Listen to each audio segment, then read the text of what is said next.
Я в эфире, что ли, уже? Ой, ой, друзья, прошу прощения. Здравствуйте, друзья. Это Анапа. Сегодня 14 июля 2021 года. И я снова на пляже София. Хотя я как-то искал новое место и вроде бы нашел его на премьере. Но летят в Анапу, летят, летят, летят.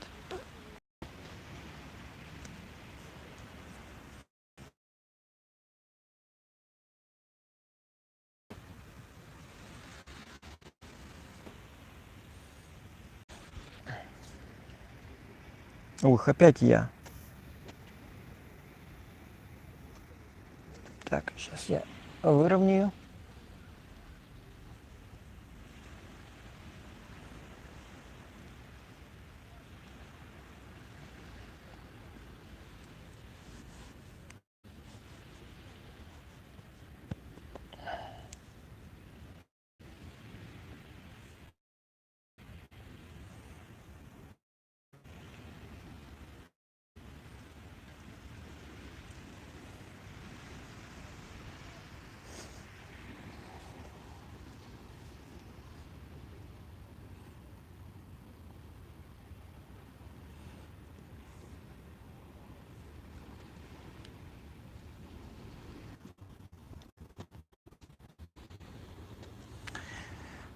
Хорошее, поймал себя на мысли, что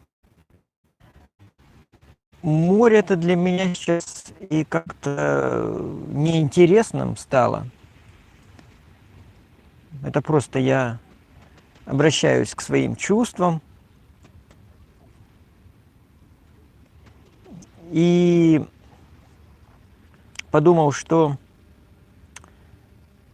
море может в какой-то степени и вдруг надоесть вообще. И если расстаться с этим морем, то скучать по нему я точно не буду. У меня вон Маша сейчас, дочка, в прошлом году на вообще не была, потому что там пандемия была, потом сезон начался, а потом школа. Понятно, что в сентябре уже какое там море.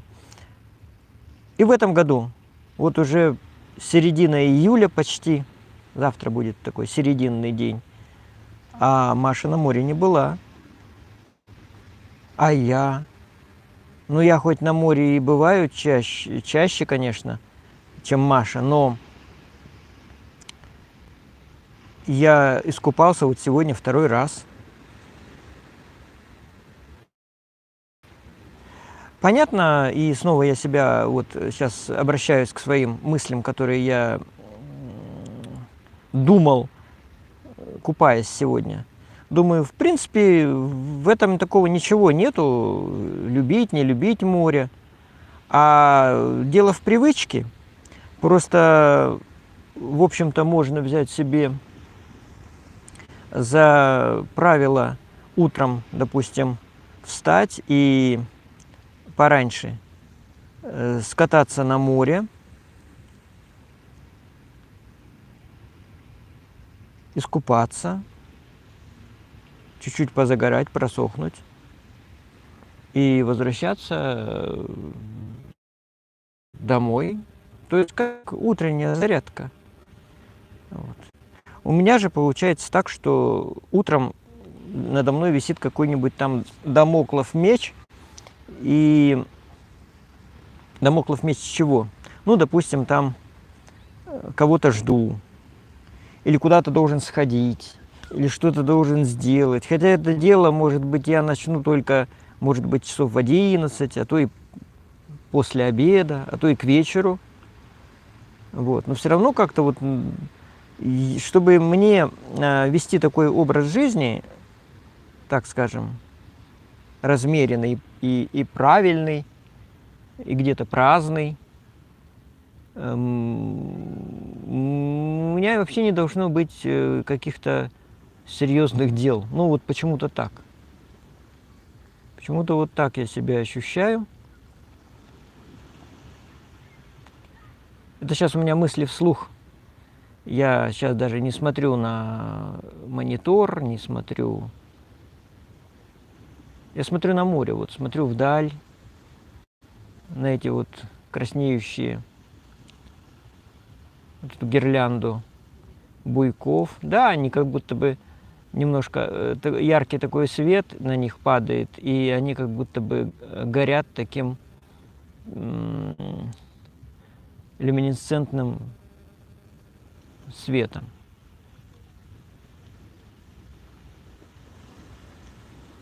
Люди приходят, люди приезжают.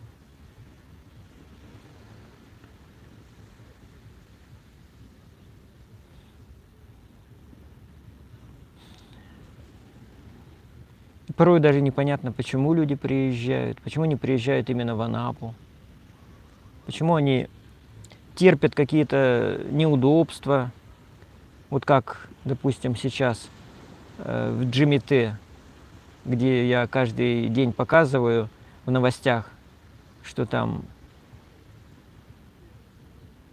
нечистоты по улицам текут.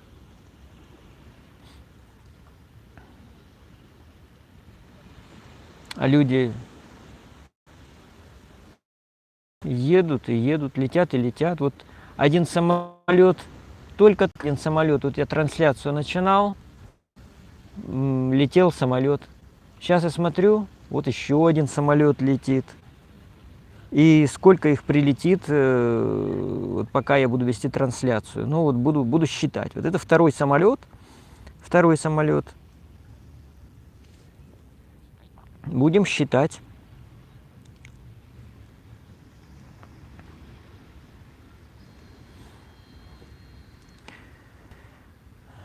Вчера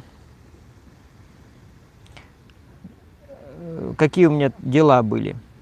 Ну, вчера я с утра ходил на рынок. Ну, не знаю, почему-то есть такое правило или традиция, не знаю, что это такое, ходить на рынок с утра. Хотя, в общем-то, я всегда чаще хожу вечером. Иногда прихожу, когда уже все, торговцы сворачиваются, уже все распродано. Вот. Но вчера я пошел с утра, чтобы взять помидоры, потому что помидоры сейчас мы очень хорошо едим. Помидоры сейчас в цене доступны. Ну, самые дешевые помидоры вчера на фермерском рынке были 55 рублей. Но они были такие маленькие, какие-то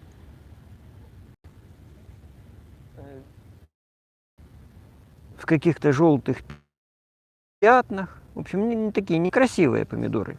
Вот. А самые дорогие помидоры, ну, не знаю, как-то, я не знаю, ну, наверное, может, по 100 рублей были помидоры. Вот. Но такая средняя цена – это 70-80 рублей. Вот. Я взял помидоры за 80. Так не ходил и пошел в магазин. И тоже можно много размышлять. Вчера купил на рынке вот эти помидоры, съел, значит, помидор один с рынка и помидор с магазина, из магазина. Оба имеют вкус помидора. Но помидор с рынка – это вообще классика помидора. Он вообще как у него вообще там нет даже зернышек, нет вот этой жидкости. Если есть, то чуть-чуть.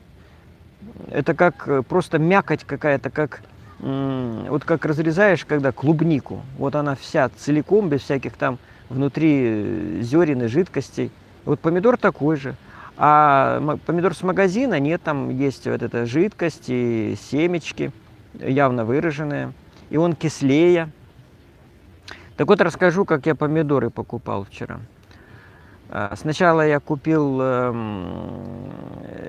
зерновую, нет, не зерновую смесь, просто смесь, смесь орехов различных. Там орехи, фундук, грецкий орех, миндаль, кешью, что там еще?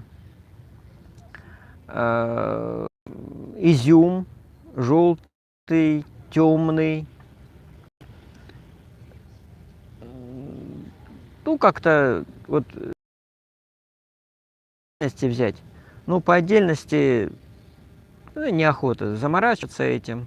А тут сразу взял 650 рублей, вот эта вот смесь стоит. Вот я купил полкилограмма. Нет, не полкилограмма, я купил на 500 рублей. Вот такой мешочек. Ну, а потом в вазочку насыпаешь и лакомишься. То одну там съел орешку, то другую. Потом подсластился изюмкой. Все как-то очень так хорошо, вкусно. Хорошо с собой брать куда-нибудь в поездку, подкрепляться, в поход. Вот. Ну и думаю, надо взять еще помидоры. Не, я еще хотел взять абрикосы, но цены на абрикосы опять поднялись. Поднялись цены на абрикосы, поднялись цены на черешню. И снова стали такими, как они были вот в начале сезона. То есть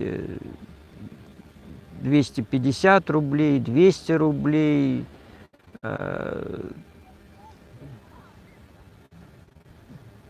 Абрикосы 180, 200. Хотя я тогда, вот помню, пошел вечером и взял отличные абрикосы за 110 рублей. Ну, правда, у него ценник стоял 130, а мужчина подошел какой-то, ну, знакомый этого продавца. И он ему говорит, продавец этому мужчине говорит: слушай, там его назвал его Андреич или как. Андреич говорит: вот бери вот эту кучу всю за 110 рублей. Отдам. Ну, Андреич посмотрел, потом говорит: не надо, не буду брать. А я говорю: давайте мне. Ну и всю эту кучу забрал. Вот. Ну и все. А потом я уже таких дешевых абрикос не видел. Потом они уже 140 были, только 140 такая средняя цена, и выше 180. А сейчас они все. А сейчас они все 180, 200, и дешевле не найдешь. Ну и, конечно, народу много. Может быть, потому что я пошел вчера утром. Ну и думаю, ладно, абрикосы не буду брать. Абрикосы не буду брать, возьму помидоры, как всегда. Ну и помидоры ищу. Вот. У продавцов, у которых я раньше помидоры брал, смотрю, у них там ни помидоров, ни абрикосов нету. А теперь они торгуют арбузами и дынями. Ладно, думаю, ну, буду искать. Ищу, смотрю на ценники. У одних есть ценники, у других ценников нету. Вот. Но цены я уже вам сказал, разные. Потом смотрю, идет женщина такая в возрасте, немножко такая с таким потерянным видом, ну как-то такой рассеянный вид, как будто бы вот она чем-то озабочена. И смотрю, и она как бы на ходу кладет то веточку укропа в целлофановый пакетик, ну веточку, может быть, ей дали. И она вот так вот бережно укладывает это вот в этот пакетик. Ну, как-то вот на ней взгляд свой задержал. А потом она же на меня обратила внимание и говорит, ну, видела, видимо, мой взгляд, что я на помидоры смотрю, ищу. Она говорит: пойдемте покажу, где помидоры есть хорошие и местные. И я сначала заупрямился, говорю: да не, я, ладно, сейчас найду, мне, в общем-то, дешевые я не ищу, я ищу просто хорошие помидоры. Она говорит: пойдемте, пойдемте. Ну и пошли.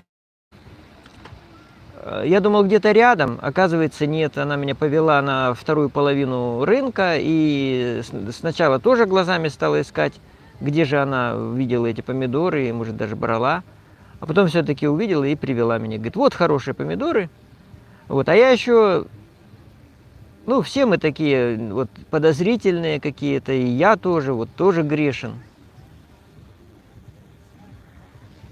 И я думаю, ну, наверное, это женщина пожилая,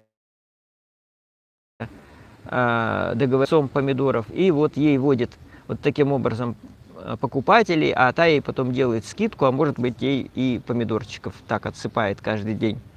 Вот. Ну, это такие вот мысли всегда бывают. Я ловлю себя на вот нельзя так к людям относиться, надо доверять, надо любить. Ну, все мы грешны, друзья мои, что уж сказать. Ну, ладно. А потом, значит, я стою возле этой продавщицы, которая вот помидоры продает, а эта женщина пожилая, она раз и все, и исчезла, и пропала, как в сказке прямо. И я смотрю, помидоры лежат по 80 рублей, два вида, одни такие, знаете, таким куполочком, прямо ну, такой хороший помидор, немножко так приплюснутый, но сверху он так заостренный, как луковка, как вот маковка храма. Вот. А есть помидоры такие же, но без этого заострения. А цена одна. Я говорю, какие помидоры у вас интересные? Она говорит, берите, помидоры хорошие, одна мякоть. Взял тех и других. Вот. Она говорит, это помидоры, ну, назвала какую-то местность там, я даже не запомнил, какая станица, какой район. Она говорит, мы их сами выращиваем, вот я вам сейчас покажу, достала смартфон, и на смартфоне, значит, видео, значит, вот эти помидоры, вот эти кусты, вот там она рукой раздвигает. Ну, не она, конечно, а кто-то раздвигает. Я подумал, думаю, ну, так-то, конечно, можно любую картинку снять. Вот если бы вы показались, ну, хотелось... Это потом уже мысли пришли, как у блогера, что если вы снимаете что-то, так вы показываетесь. Кстати, YouTube также относится к своим авторам, чтобы, ну, YouTube верил, что это ваше видео, но нужно всегда показываться. Автор должен себя показать, свое лицо. И некоторые это делают достаточно часто, как я. Ну и вот, и взял эти помидоры, смесь эту ореховую, и домой пошел. Маша еще спала. Я помыл, выложил на тарелочку, один разрезал, ну, чтобы он как бы так...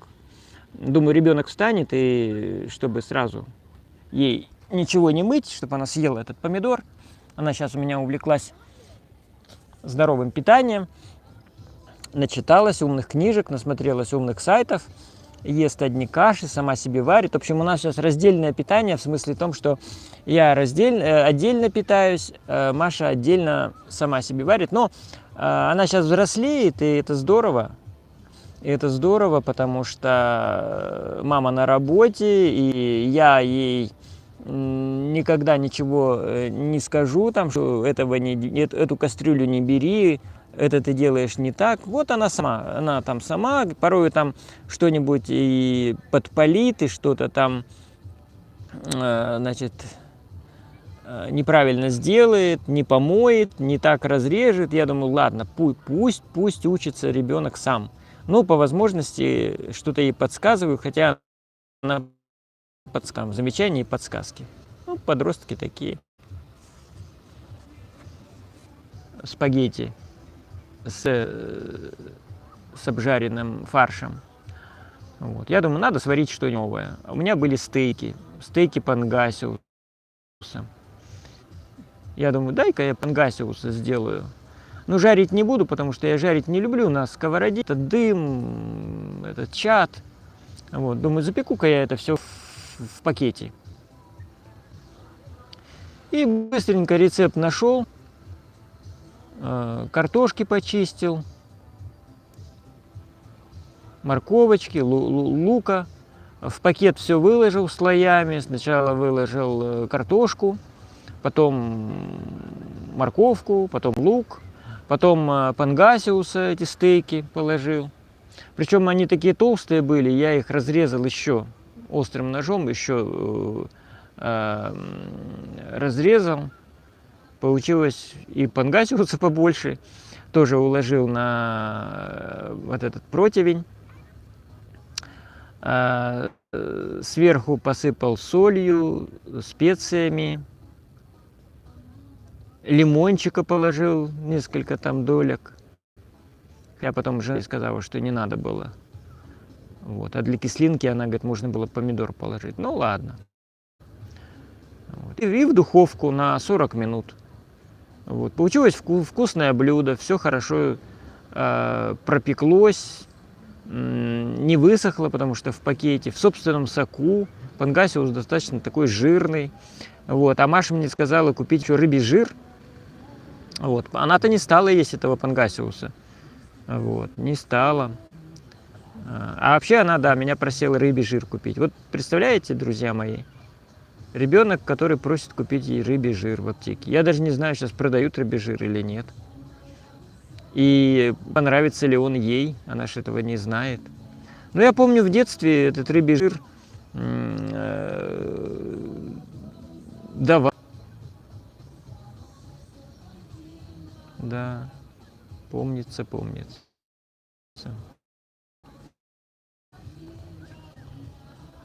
Вот, вот это было мое второе дело, приготовление еды. Хорошо, вкусно, жена хвалила. Третье дело, которым я вчера занимался, это пересаживал цветы. А до этого я сходил в магазин, сад-огород, или как он там, мой сад называется, на Солдатских матерей. По пути там снял ролик еще, который вы видели уже. Долго-долго выбирал я эти горшки. Там очень много горшков. Причем я 2 раза в магазин заходил. Сначала зашел, потом пошел к брату, посидел у него в гостях. Потом на обратном пути опять зашел в этот магазин. И ну там хорошо, свободно, народу мало. И я эти горшки брал. Искал, выбирал. Стремяночку сам раскладывал, залазил на верхние полки, рассматривал эти горшки. Очень долго, нудно, вопросами какими-то мучил продавца. Ну, наконец-то взял один горшок для драцены большой. И еще зачем-то взял тройной горшок для маленьких цветочков. Но совершенно зря, потому что конструкция эта не очень хороша. И такая как бы столбик, и насаживается еще цветка на этот столбик. Так, 1, 2, 3, вот получается. На этот стержень. Вот. И надо брать снизу. А я взял за верхний столбик, он так немножечко, и все цветы у меня рассыпались, там земля была, в общем, мусор еще, убирался потом. Вот. Вот это было дело еще одно. Потом трансляцию проводил. Трансляции мои смотрят мало. Это, конечно, печально. Я считаю, что новости Анапы, живые новости Анапы, это вполне даже интересный контент, потому что вот мне интересно. А я считаю, что я не уникален. Мне не может быть одному интересно. Наверняка должно быть интересно еще какому-то кругу людей. Вот. Но таких людей набирается немного. Ну, где-то в районе 100. Чуть больше 100 или чуть меньше 100. Вот.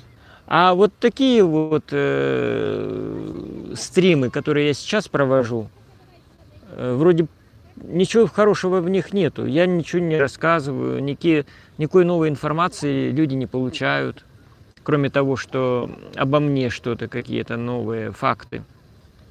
из жизни анапчанина, пенсионера, подполковника в отставке. Вот. И все, но их смотрят больше. Да, вот эти стримы. Я не знаю, людям хочется смотреть на море? Не знаю.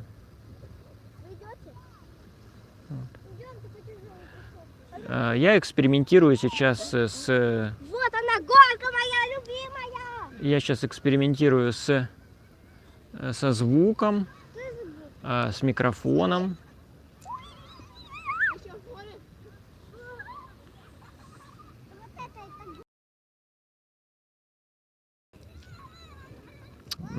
Вчера вот я использовал такой эффект аудиодакинг. Вот, и он у меня получился. Немножко можно его еще подшаманить, чтобы фоновая музыка звучала немножко погромче. И то, что вчера было, это было достаточно интересно. Я думаю, стримы были веселее.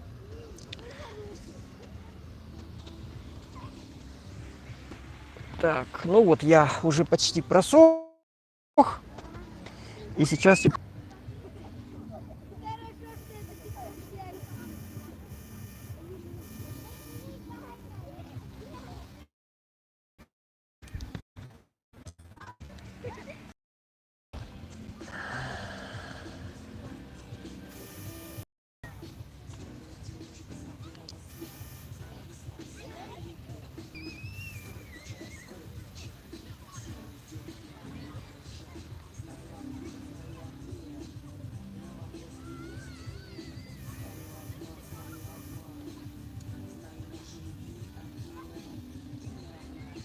Да, никто ничего не написал.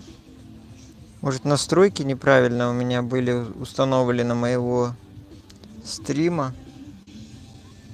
Ну да ладно.